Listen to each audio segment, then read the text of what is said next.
Iodine was among the first of the elements discovered during the wars of Napoleon. Now, what's interesting is that we discovered how to can food. It took us another 100 years before the can opener was invented. The use of iodine for treatment of goiter was the first time that a single item, iodine, was used to treat a specific illness, goiter. In today's world, many doctors think that iodine is a cause of goiter. We discovered iodine to treat goiter, not to induce goiter. Now, you'll notice the different types of halogens. You have fluoride, chlorine. Look at the dates that they were discovered. Look at bromide, discovered back in 1826. Iodine in 1811. Astatine back in 1940. And this was because of the nuclear age that they discovered this one. This is a radioactive halogen. Now, iodine deficiency causes goiter. Now, there's two types of goiter. There is goiter where the thyroid hypertrophies, goiters where the TSH stimulates the thyroid cells to get bigger. That's a TSH-driven system. Whereas in goiter secondary to iodine deficiency, there is hyperplasia. This explains why people with goiter have a higher incidence of what? Certain types of cancer, okay?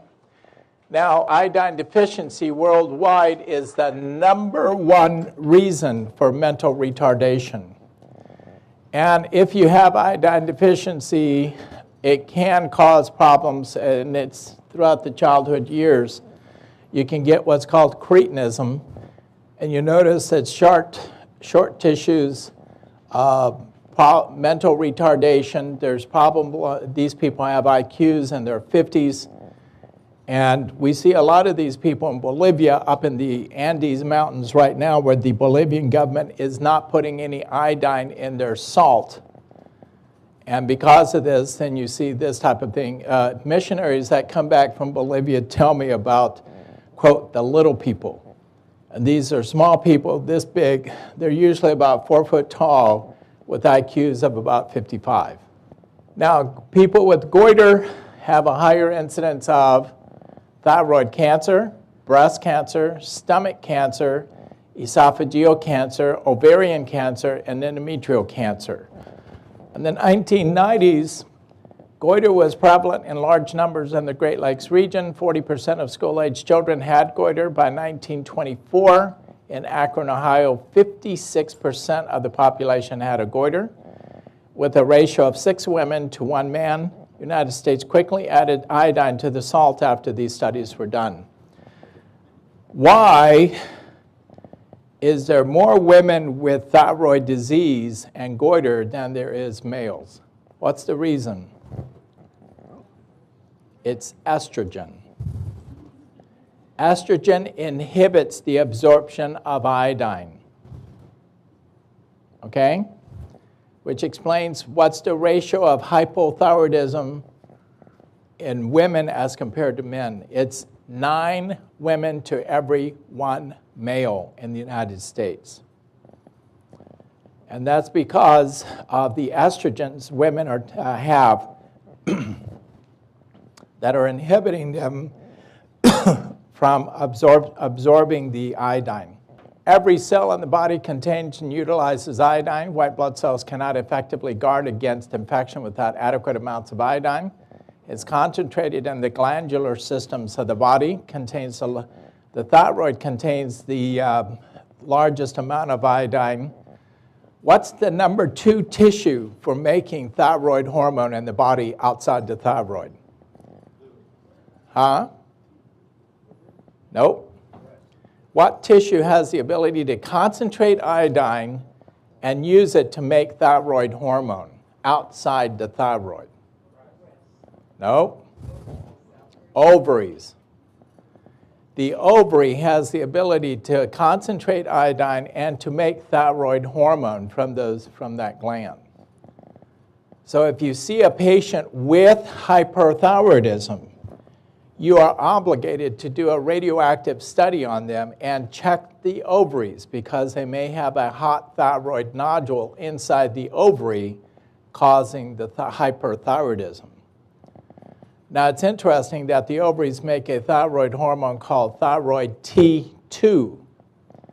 T2 can be used by the body to make T3 or T4. And it's interesting that so many women start gaining weight when their ovaries are starting to fail. And when they're starting to fail, it's because of the decrease in T2 production. Guess what? You can buy T2 over the counter, non-prescription. And one of the vendors over here has T2 in some of their formulas that you can get, and you don't have to be on, get it by prescription. There are other tissues that absorb large amounts of iodine, the breast tissue, the salivary glands. What happens to the salivary glands if you don't have enough iodine? You can't make saliva. So your eyes go dry, your mouth goes dry, lack of iodine. Pancreas, cerebrospinal fluid, the brain tissue, the stomach, the skin, lacrimal glands, lack of iodine to the skin, what do you get? Dry skin, skin that can't sweat. So you get out there and you work in the garden and it's a hot day, you should sweat all over the body. But I got patients who just get red and hot, but they don't sweat. Decreased sweating is due to lack of iodine. And when you start these people on iodine, within 3 or 4 weeks, they start sweating pretty good. Iodine inside the cerebrospinal fluid. What does iodine do to the brain? Makes the brain more mentally alert, which is why you never, never, never give iodine to somebody just before they go to sleep. Because you'll wake up the brain and the brain will become very active. Iodine during pregnancy. A baby, a fetus inside the uterus, and you give the mother iodine. Usually we give iodine, enough iodine, as if the mother were a Japanese woman. How much iodine does a Japanese woman eat on a daily basis? 13.8 milligrams of iodine per day in Japan. You give that much iodine to a pregnant woman, and iodine to the baby is like caffeine to us. Caffeine makes you very mentally alert, gives you tachycardia, gives you all sorts of problems. But newborn, fetuses inside the uterus, you give them 12.5 milligrams of iodine a day. The baby is very hyperactive. It's moving around. It's as if the mother just took 10 cups of coffee. You don't take iodine that day. The baby is nice and quiet, and it doesn't move very much. But you give the mother iodine, and the baby just starts stirring around a lot. It's as if the baby becomes very mentally alert while it's inside the uterus. It's very interesting, but iodine to the brain is very stimulating to the tissue. Now, we've learned about the sodium-iodide symporter. The symporter is how you pump iodine into the tissues. Again, there are 2 types of iodine. What are they? There's iodine and there's iodide. What's the difference between the 2? What's iodide? It's the salt of iodine. Now, iodine will literally diffuse into a cell. So it diffuses in, whereas iodide needs to be transported in. So this is the transport mechanism. It's called the sodium-iodide symporter. It's a transport mechanism. You will find babies that are born hypothyroid. And hypothyroid babies usually have a symporter defect. And many of you many women will develop breast cancer. And breast cancer is seen in a defective sodium-iodide symporter. We can do testing for the symporter, and we can check and see if it's okay or not, and we do have ways to fix these symporters now. of interest is that the symporter is fixable. And it's even in children with hypothyroidism, you can turn them euthyroid by fixing the symporter, giving them iodine, and their thyroid starts making thyroid hormone. The stomach has the ability to have the symporter. The mammary glands and the salivary glands have this symporter present. It's because of this that we are able to do testing for the symporter to see if it's functional.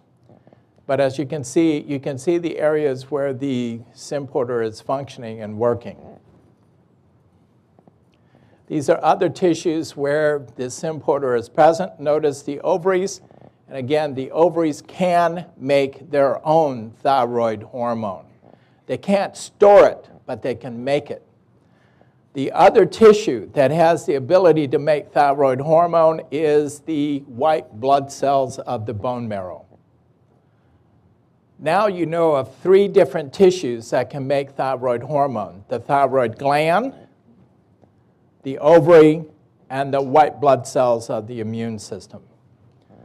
The thymus absorbs large amounts of iodine, the epidermis, your skin, the choroid plexus of the brain. This is how the brain absorbs its iodine, is through the sodium-iodide symporter.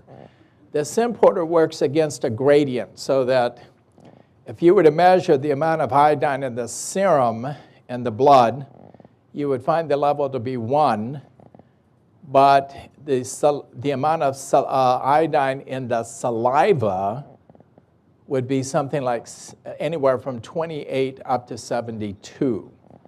So the symporter is able to push iodine from a low concentration into a very high concentration on the other side. And that's because it works against a gradient. Again, notice here you got iodine versus iodide. Notice certain tissues have only the ability to absorb one or the other. So the thyroid only absorbs iodide, whereas the breast can absorb both iodine and iodide. The salivary glands can only take the iodide, whereas the prostate only the iodine, stomach iodine, skin iodide.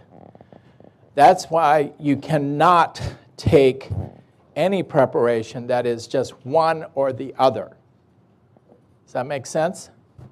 You've got to have both of these in order to do iodine supplementation. Iodine in children, it's essential for normal growth and development. It is crucial for normal central nervous system development and IQ in the first 3 years of existence, which basically says from the time a mother is, knows that she's pregnant, you start giving her 12.5 milligrams of iodine a day. Why wouldn't you give her 25, 50, or even 100 milligrams? Because all of you know that there could be a potential problem with a pregnancy, period. And we know that in Japan, the average intake is 13.8 milligrams, so you can't go bad in court if something happens to that pregnancy. They can't blame you for giving that mother iodine throughout the pregnancy and the baby comes out with one arm or one leg, and then they try to blame it on the high doses of iodine. You sit there and say, in Japan, they take 13.8 milligram. I gave this mother 12.5. What's the problem? Okay? A few, millions of people in Korea and in Japan taking iodine. This can't be the source of this one-legged child, okay? So, you try to protect yourself, but also the fact is that when you give iodine to a mother that's pregnant, the baby will come out with an IQ that's about 20 to 30 points higher than the parents. I have 2 patients, actually 2 doctors, a husband and wife, who both had 4 children. And the wife was pregnant with child number 5. And I said, you need to take some iodine throughout this pregnancy. It's going to increase the IQ of the baby. And she sat there and said, look, I've got 4 brilliant children already. And I said, you don't know the definition of brilliant until you've seen a child who's been born with iodine. So she took the iodine throughout the pregnancy, saw me at a conference last year on autism, and she was there, and she came up to me, and she says, I want to apologize to you. She said, the baby is now 1 year old, and she said, I got 4 others to compare it to, but she said, my 5th baby is definitely far superior IQ-wise than my other 4. She said, this kid is like a living sponge, and it is doing things that none of my other children did at age 1 already. I've got 10 of these children in my practice. They're all running ahead of schedule mentally. I got one in the 2nd grade who is doing 5th grade material. Her little brother at age 4 was going into preschool. And the mother was all in consternation. I haven't taught him his ABCs, and I haven't taught him his numbers. And I sat there and said, don't worry about it. This kid's an iodine baby. He'll learn it faster than lightning. So the school teacher sits there and says, look, we'll teach him his ABCs and his alphabet, and he'll have it done by the end of the year, you know. And a month later, the kid is reciting all of his ABCs. He can write all of his alphabet. He knows all of his numbers, and he's already starting to do mathematics. He's doing addition. And the teacher comes to the mother and says, I thought I was going to do the teaching. And the mother said, you're supposed to, because I haven't done it. And the mother says, I haven't taught him. And the teacher says, well, neither have I, but he's picked it up somewhere. So a few weeks later, mother is listening to the daughter who's in the 7th grade playing with the little boy who's in the, who's 4 years old. And the mother hears the following comment, Johnny, come on over here and let's play school, and I'll teach you everything I learned so that you don't have to go through the hassles of what I've had to go through. So she, the little 7-year-old, was teaching her 4-year-old brother the alphabet. She was teaching him how to read. She was teaching him his mathematics. She was teaching him addition, and he's only 4. These kids, I tell you, they are the most phenomenal children you will ever meet in your life. And, you know, this is something that really, really, really needs to be paid attention to. But it's 12.5 milligram tablet per day or liquid in the form of Lugol solution. Deficiency can result in cretinism, which is mental retardation and deafness, delayed physical and intellectual development. This actually teaches us something about bone development and skeletal development, because iodine is crucial for the skeleton to develop appropriately. Look at this last statement. Mild deficiency in early fetal life will manifest as attention deficit disorder. Attention deficit disorder, you know, we used to put iodine in the bread. We used to put iodine in the milk. We put iodine in the salt. We took the iodine out of the bread.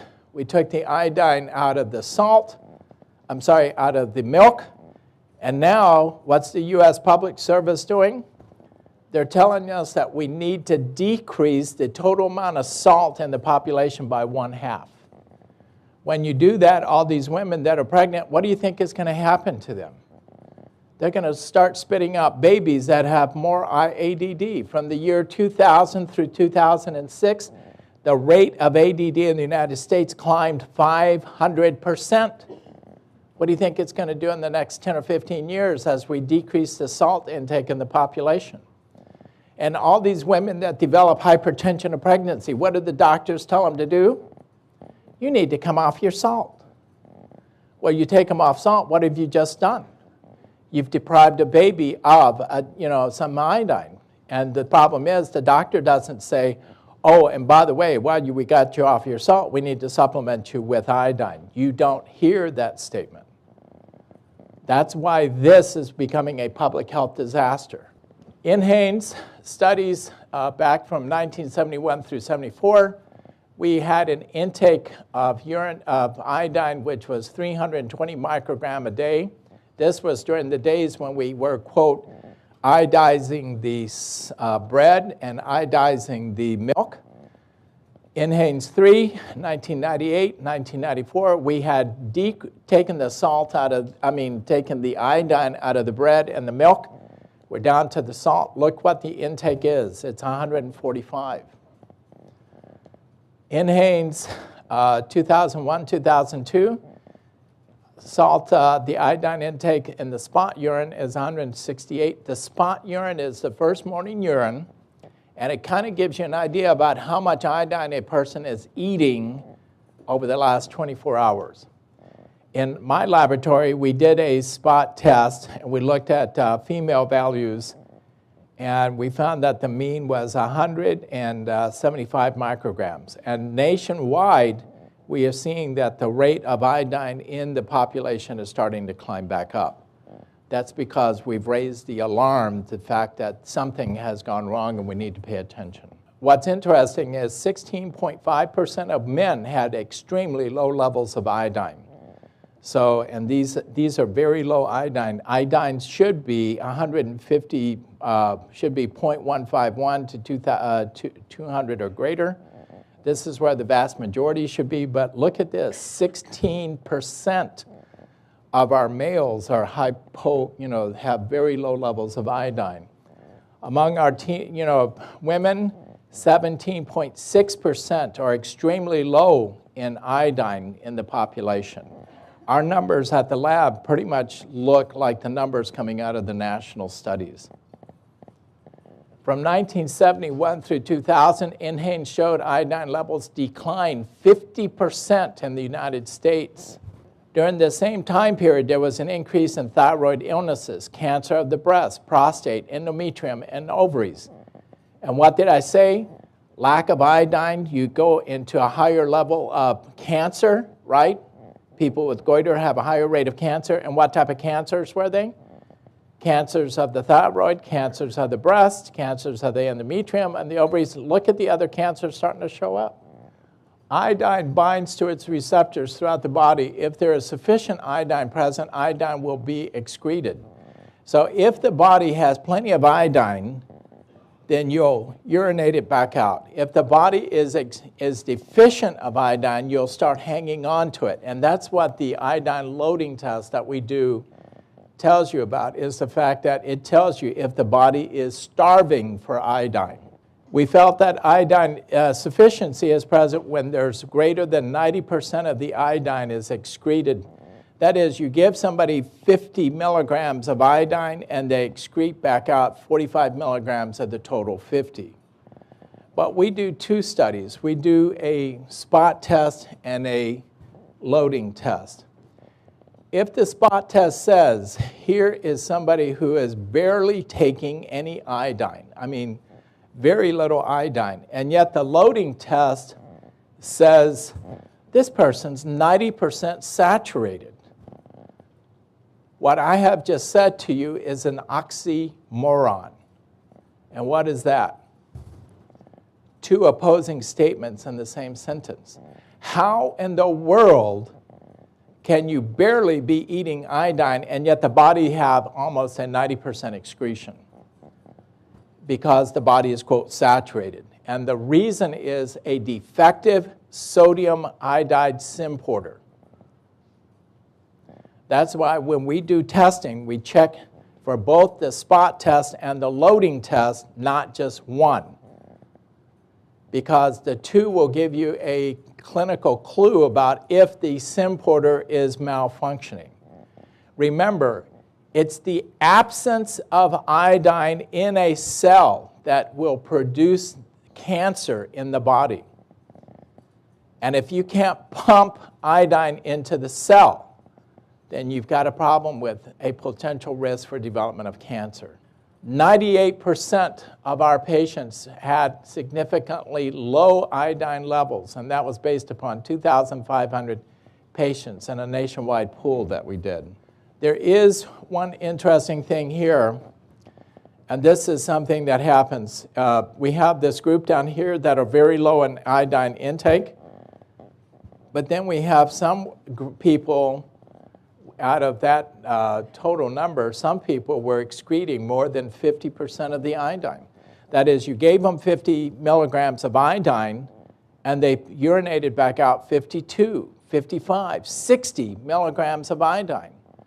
What happened? It's called a defective sodium-iodide symporter. We put the iodine in, and we got more back out than we put in, saying that the cells had trouble hanging on to the iodine. This is an interesting study because back during World War I, a lot of people tried to get into the military, and many of them were rejected.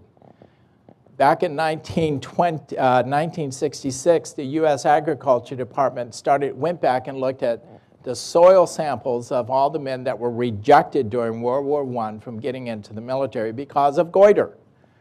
And what they found is that there was plenty of iodine in the southern states. But remember, the Great Lakes region is a goiter region. So there was a lot of problems with goiters up here because there's no iodine up here. But look at what happened here. What do you see? Lack of iodine right across the northern United States and down along the coastline. Okay? So basically, there's problems in this area with too much water, and the water is washing all the iodine out of the soil. Does that make sense? So if there's not enough iodine, what comes up right behind that low iodine? Hypothyroidism. And what's the other thing? Breast cancer. And I can't tell you how many people that I have found at this conference who have goiters. I have probably found out, for those people coming around up there where the vendors are, I have found at least probably 20 of you that have goiters. Now let me make another statement. Among vegetarians, the vegan group, 80% of vegans are iodine deficient. What's the problem with us? I'm a vegetarian too. We were taught that we should eat a more plant-based diet. But folks, we forgot to teach you how to eat marine plants. You know how to eat the land plants, but we forgot to teach you how to eat seaweed. So you need to learn how to start sticking seaweed in your vegetable soups, how to stick seaweed in your rice, and how to eat more seaweed on a daily basis, not just every now and then, okay? In Japan, they eat seaweed 3 times a day. They put their seaweed in their gummy bears. They put seaweed in their soda crackers. They put seaweed in everything. And instead of using salt, they use seaweed to salt their food and so on, okay? The thyroid needs 6 milligrams of iodine a day just to take care of itself. The breast, at least 35 milligrams.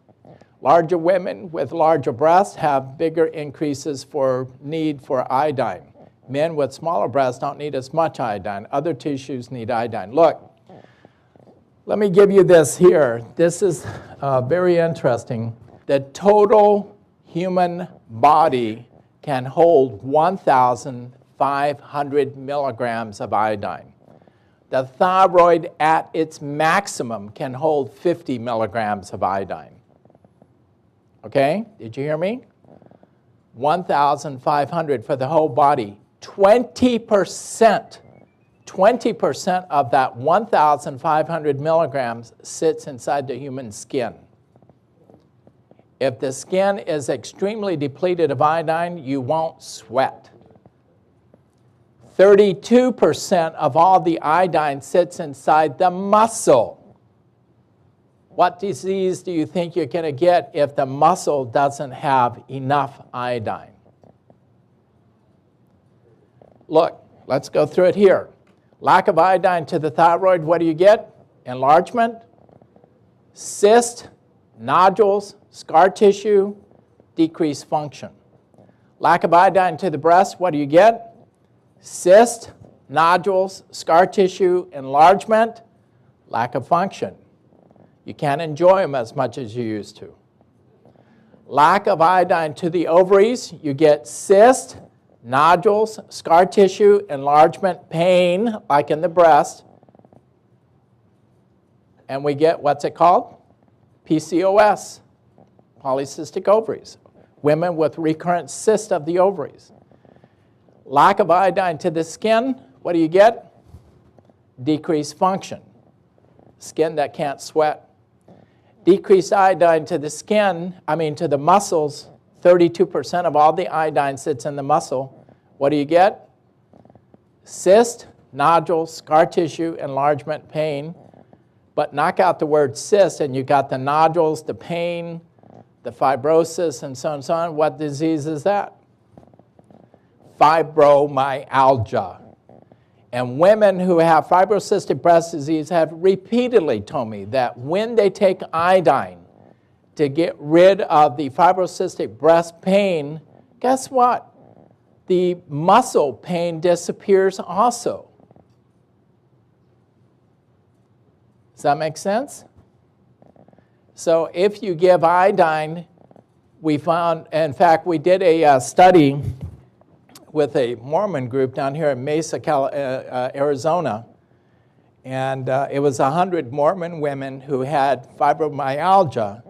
And we gave them iodine to treat their, quote, fibromyalgia.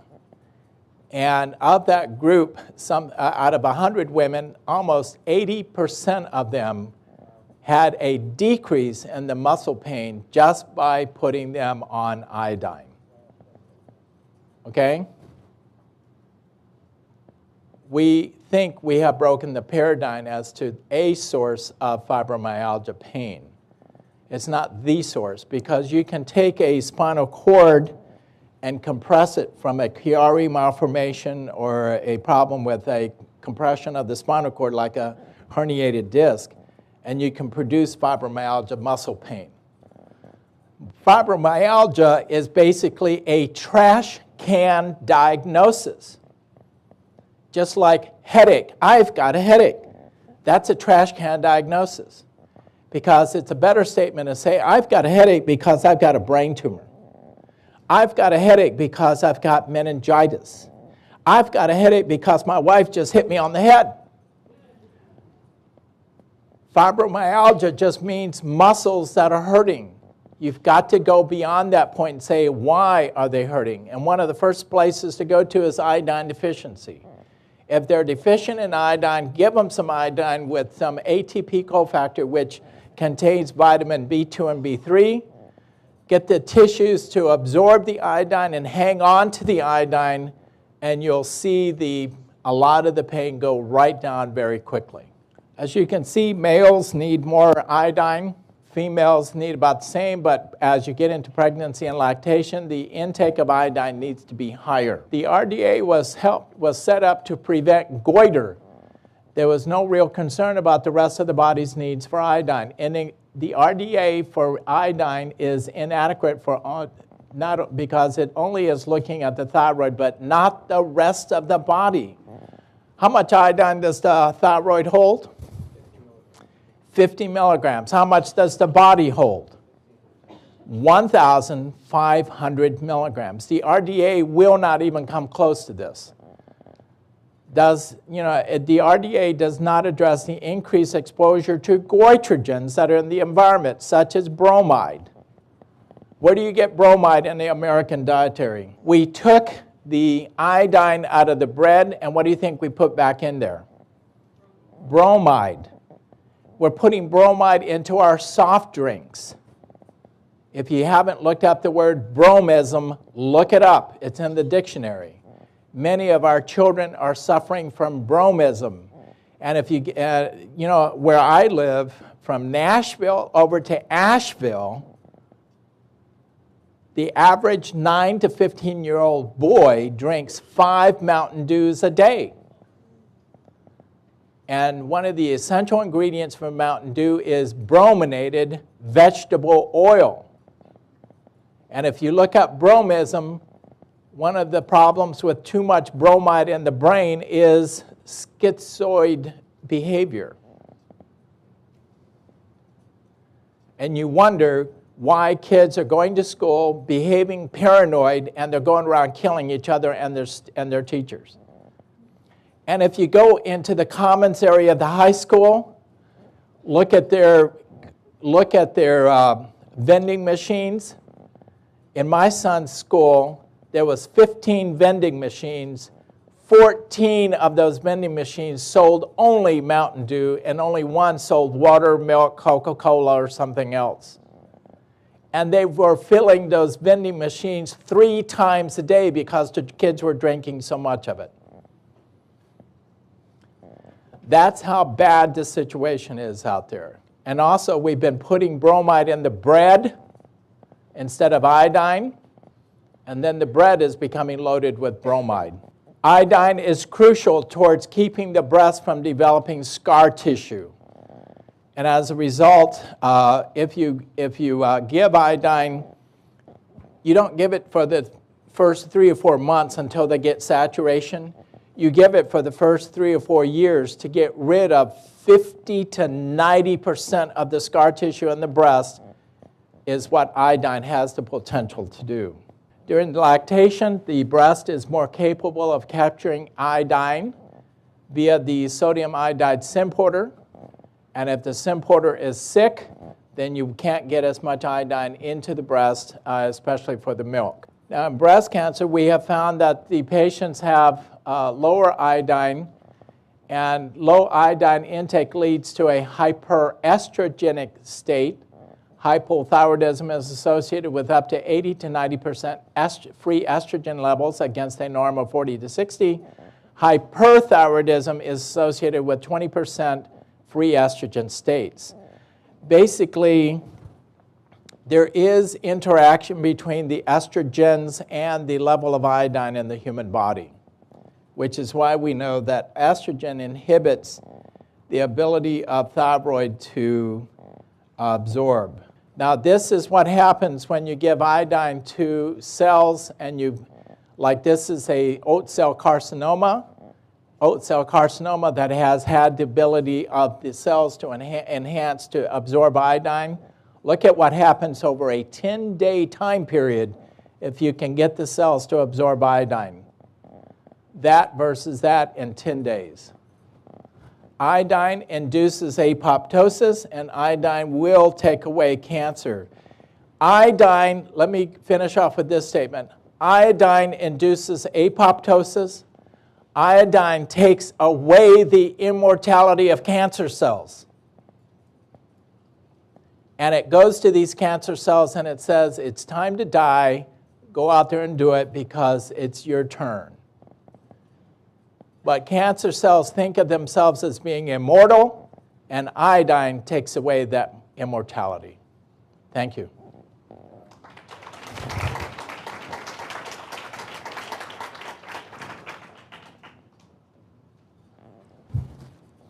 Questions? Yes, you talk about the defective symporter. How do you fix that if that's the issue? We have published that. If you'll go to our website called helpmythyroid.com, if you go to that website, we have a whole group of iodine research articles that have now been written. And there's 3 articles in there that will have the term vitamin C. Number 2 article will have the term fibromyalgia. And number 3 will have the term sodium-iodide symporter. Those 3 articles will tell you about how we can repair the symporter. One of them is the use of ester vitamin C, about 3,000 milligrams a day. One of them is the use of high doses of iodine that you'll see in the paper on fibromyalgia. And the other one is the use of vitamin B2 and B3 to help repair the symporter. So there's different ways to repair these symporters. It's not just one way, there's multiple ways, but they can be repaired, and we can document. We are now at a point where we can document that repair having occurred. Yes, sir? Yeah, thank you. That was excellent. Is this on? Right? Yeah. Yeah. Could you just expand a bit on the evidence for iodine with fibromyalgia? And then number 2, just maybe quickly explain your treatment paradigm for fibro, where you put that in. How do How do you? in Can other you words, talk I'm- to me afterwards, because it would take another hour. Okay. It was basically, it's the type of thing in medical care, you listen to your patients. A lot of times people will give you the answer to a medical solution. I agree. It's just listening to their weird, problems. In this particular case, I was giving iodine for fibrocystic breast pain. And this woman came up to me and she said, the iodine took away my breast pain, but it also took away all my muscle pain. Okay? I said, what muscle pain? I didn't know there was muscle pain. She said, yeah, this stuff right here. Well, I touched all the tender points for fibromyalgia, and she said, yeah, every one of those has disappeared ever since I started taking the iodine. So we did some more studies, we got some more people, and sure enough, that worked. At which point, we took it to this large group of Mormon ladies down here in Mesa, and 80% of them got better almost within a month. And I'm going like, this is not rocket science, guys. We went back and looked at it, and sure enough, 32% of the iodine uptake in the human body is through the muscles. And that's when we started paying attention more to what tissues have what amount of iodine, what are the symptoms that a iodine deficiency in that tissue would manifest Do you think, is it the same for men, or have you seen that? Or? We have seen the same for men. However, the other thing is, remember, a spinal cord compression. If you compress the spinal cord from a herniated disc, a spinal stenosis, a Chiari malformation, patients with fibromyalgia will complain about a daily headache. Folks, is it normal for people to have headaches every day? No. If they have a daily headache, it's because there's a problem with the anatomy. It's an anatomical problem. Daily headaches, daily migraine headaches, that's an anatomy problem that needs to be repaired by a neurosurgeon, not by some other type of doctor. Folks, my time is up. Thank you. Thank you. We'll talk to you later.